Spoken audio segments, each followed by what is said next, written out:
Bom dia, pessoal. Sou Maria Isabelle da Silva Souza. Estou cursando o primeiro semestre de medicina. Estou aqui para falar um pouquinho sobre anatomia. E o nosso tema principal é osteologia dos membros superiores. O que é osteologia? É a área da anatomia que estuda a estrutura, forma e desenvolvimento dos ossos e das articulações.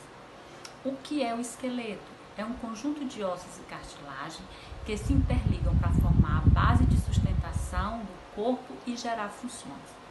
São definidos como peças rígidas, esbranquiçadas, de números e colorações e formas bem variáveis. No nosso organismo contém 206 ossos. O número pode até variar de acordo com alguns aspectos, principalmente com o passar da idade.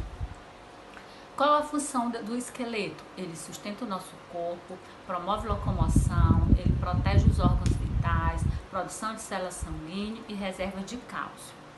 Quais são os tipos de ossos? Os ossos são longos, curtos, laminares, irregulares, pneumáticos. Mas isso aí, mais na frente, nós iremos se aprofundar. Divisão do esqueleto. Ele se divide em esqueleto axial e esqueleto apendicular. O esqueleto axial é onde se encontra a caixa craniana com 28 ossos, a coluna vertebral com 26 ossos, a caixa torácica com 24 costelas e um externo e um osso hioide.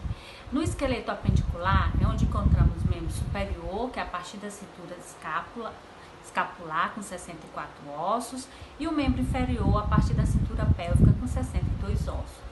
Mas o que nós vamos mais se aprofundar neste momento é com os membros superiores, que encontramos a cintura escapular, que se divide em clavícula e escápula.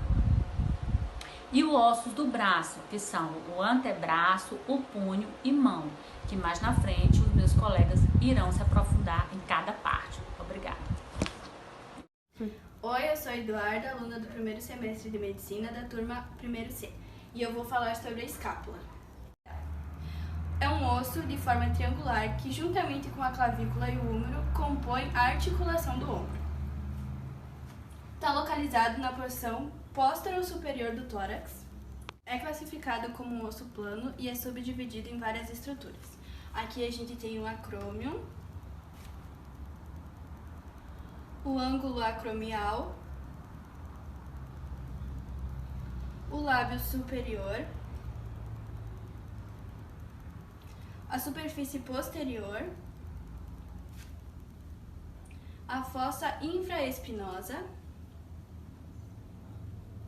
a espina de la escápula, o lábio inferior,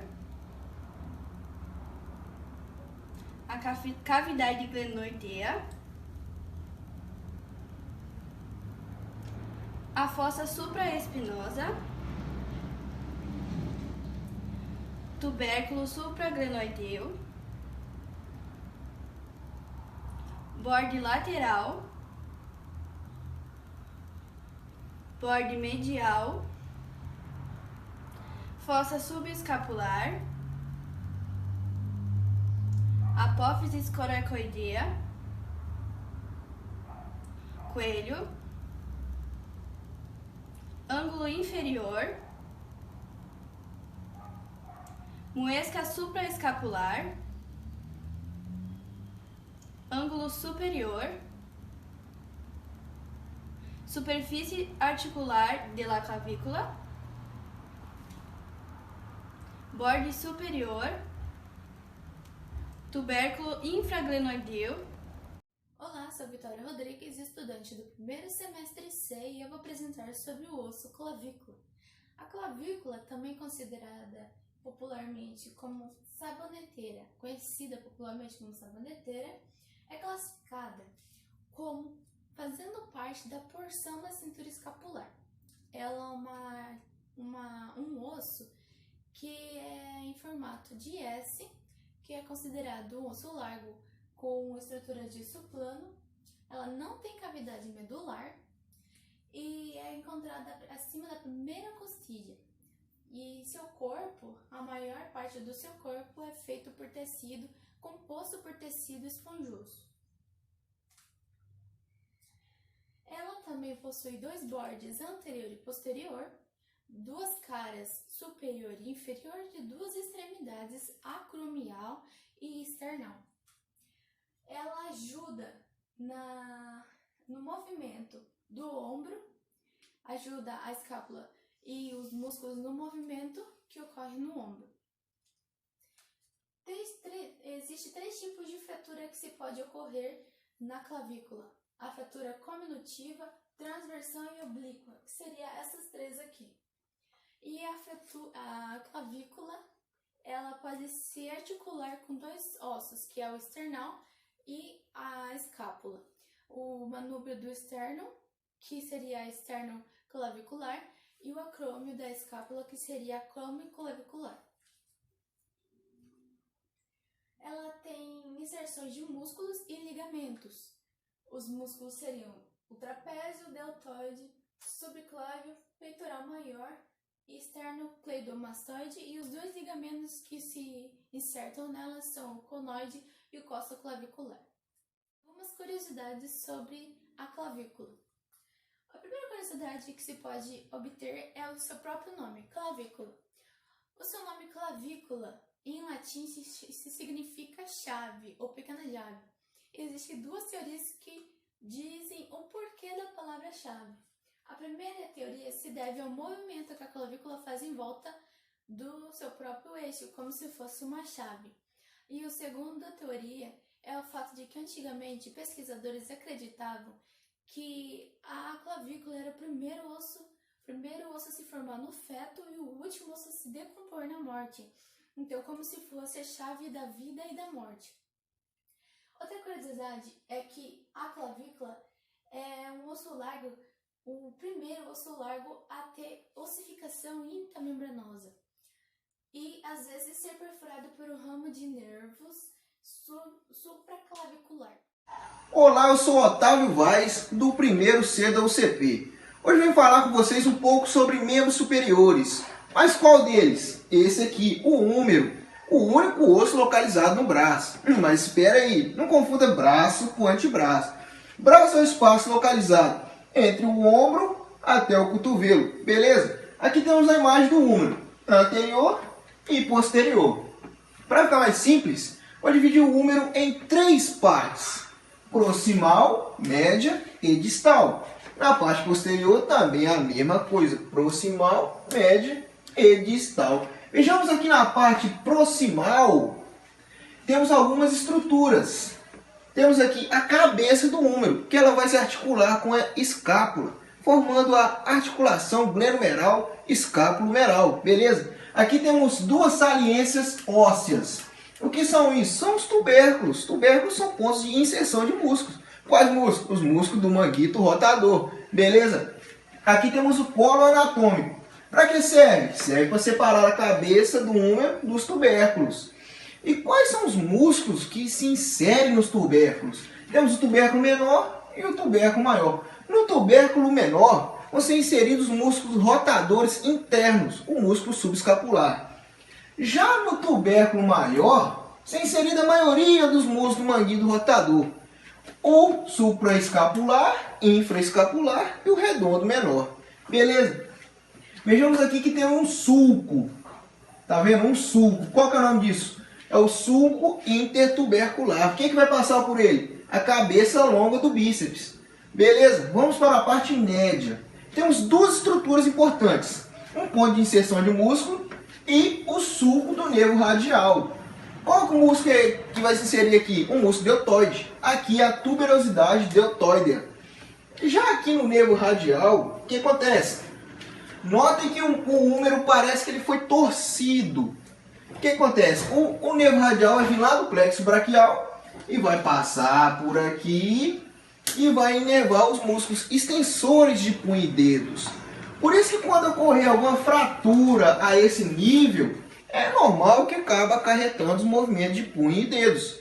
Beleza? Vamos para a parte distal do húmero. Temos aqui algumas estruturas. Esses são os epicôndilos, medial e lateral. Epicôndilos são pontos de origem dos músculos flexores e extensores de punho e dedos. Beleza? Aqui temos o côndilo do húmero. O côndilo do húmero ele é dividido em 2 estruturas. a tróclea e o capítulo. A tróclea é onde vai ser articulado com a una, fazendo a articulação húmero-unar. E o capítulo, a mesma coisa, mas com o rádio, fazendo a articulação húmero-radial. Aqui notem que tem algumas fossas. Essa é a fossa coronoide e essa é a fossa do olecrano. Aqui o que acontece? Quando você faz uma flexão completa do cotovelo, o processo coronoide da una vai se encaixar perfeitamente aqui nessa fossa. E quando você faz uma extensão completa do cotovelo, o olecrano vai se encaixar perfeitamente nessa fossa, fossa do olecrano. Obrigado pela atenção, eu sou Otávio. Oi, eu sou a Gabriela, aluna do primeiro semestre de Medicina, da turma 1º-C, e hoje eu vou falar sobre o osso rádio. É um osso do tipo largo, está localizado na parte lateral do antebraço, paralela ao cúbito, tem 2 epífises e uma diáfise, tem 3 caras, a cara anterior, a cara posterior e a cara externa, aqui, e tem 3 bordes, que é o borde anterior, o borde posterior, que pode ser visto aqui, e também tem o borde interno. No extremo superior se observa uma porção volumosa e arredondada, que é chamada de cabeça do rádio, e também se observa uma depressão em forma de cúpula, que é chamada de fossita. No extremo inferior é a parte mais volumosa do osso. Tem forma de uma pirâmide quadrangular truncada e apresenta 6 caras: anterior, posterior, superior, inferior, interna e posteroexterna. Com o cúbito, que forma a articulação radiocubital superior, a articulação radiocubital inferior e a articulação intermédia, que é mediante o ligamento interósseo. E com os ossos do carpo, o semilunar e o escafoide, formando a articulação radiocarpiana. Olá, eu sou o Rodrigues, falando do primeiro ano de Medicina da UCP, do 1º-C, e eu vou explicar agora o osso do cúbito. Bem, o osso do cúbito ele é um osso que fica no antebraço, na parte medial. Ele tem articulações proximais e distais. Proximal ele articula com o húmero e com o rádio, e distalmente apenas com o rádio. Ele é um osso de tipo longo que possui 2 epífises e uma diáfise. Ele também possui 3 faces e 3 bordes: bordo interósseo, bordo anterior e bordo posterior, face anterior, face posterior e face medial. Bem, eu vou explicar agora as estruturas do osso do cúbito.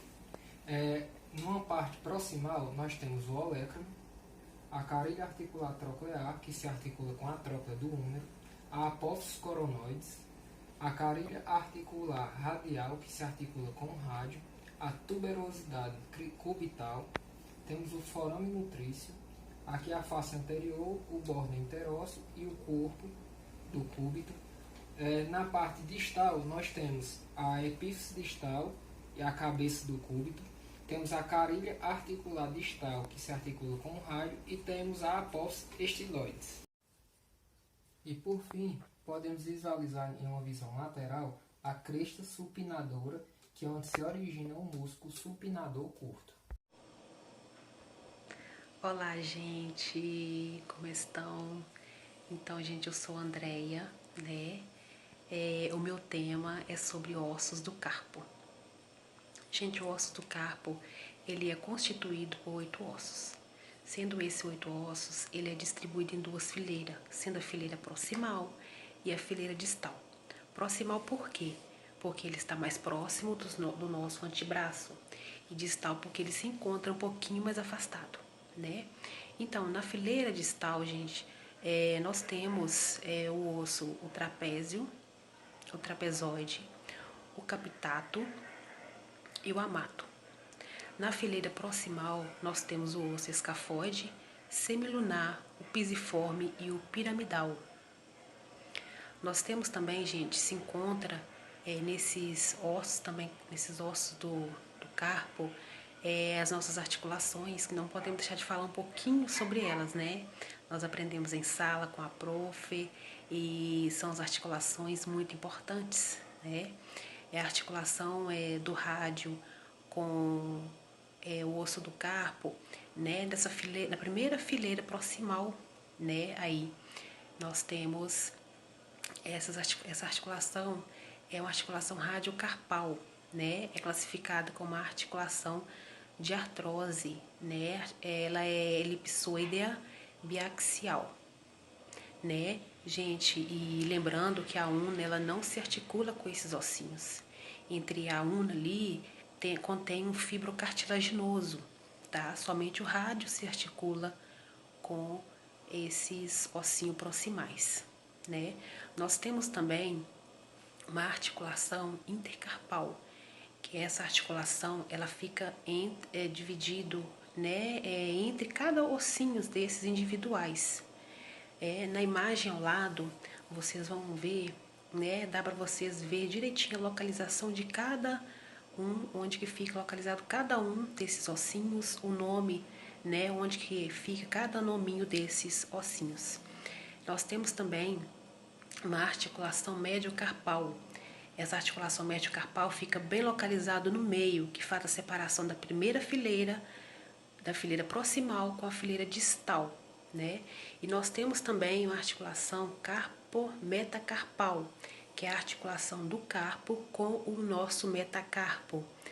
A articulação carpo-metacarpal no polegar é uma articulação celar. Do segundo ao quinto dedinho, nós temos uma articulação plana.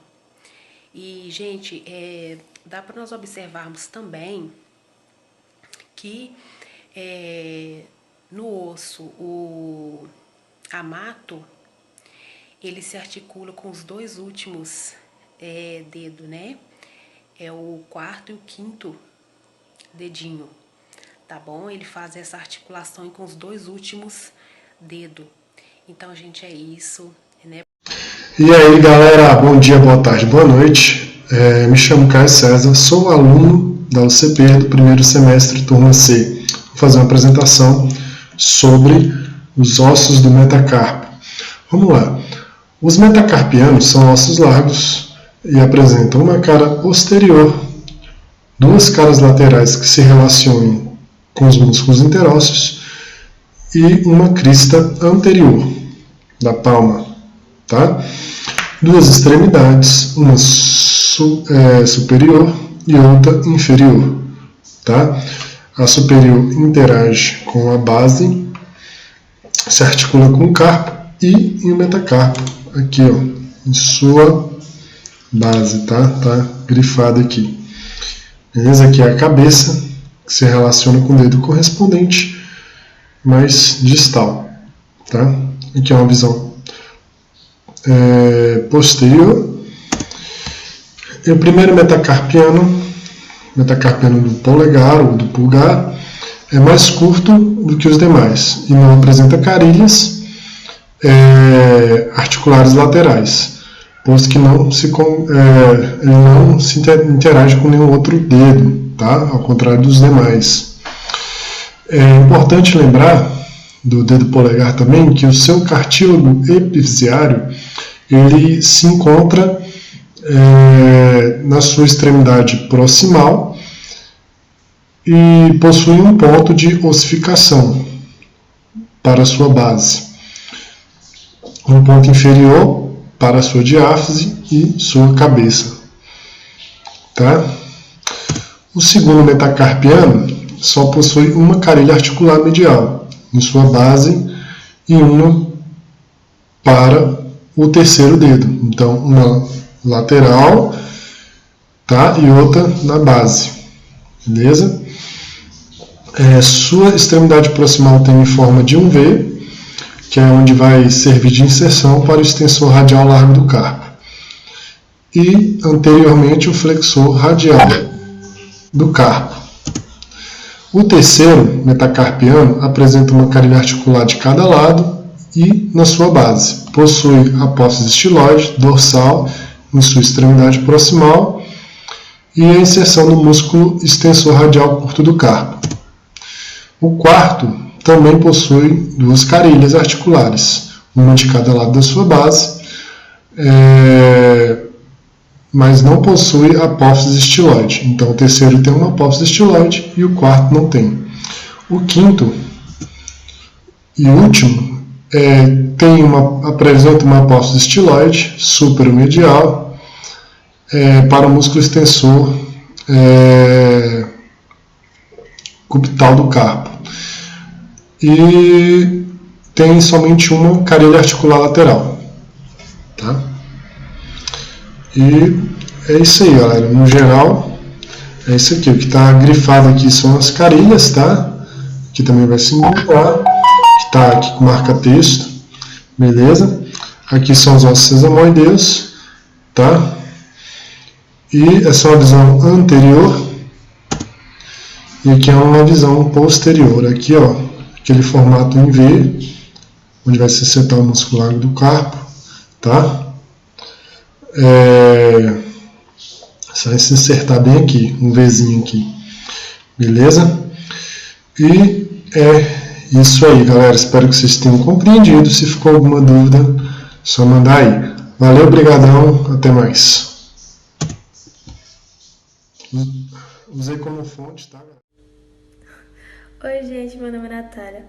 Eu estou cursando o primeiro ano de medicina na UCP e hoje eu irei falar um pouquinho sobre as falanges. Então, gente, as falanges são ossos que formam o dedo das mãos e dos pés, mas hoje eu apenas irei falar sobre as falanges das mãos. Bom, gente, ao todo temos 14 falanges, 5 proximais, que se localizam na base dos dedos, 4 falanges médias, que ficam entre as falanges proximais e as falanges distais, mas apenas o dedo polegar não possui a falange média, só a distal e a proximal. E também temos 5 falanges distais, que são as que ficam localizadas nas pontas dos dedos.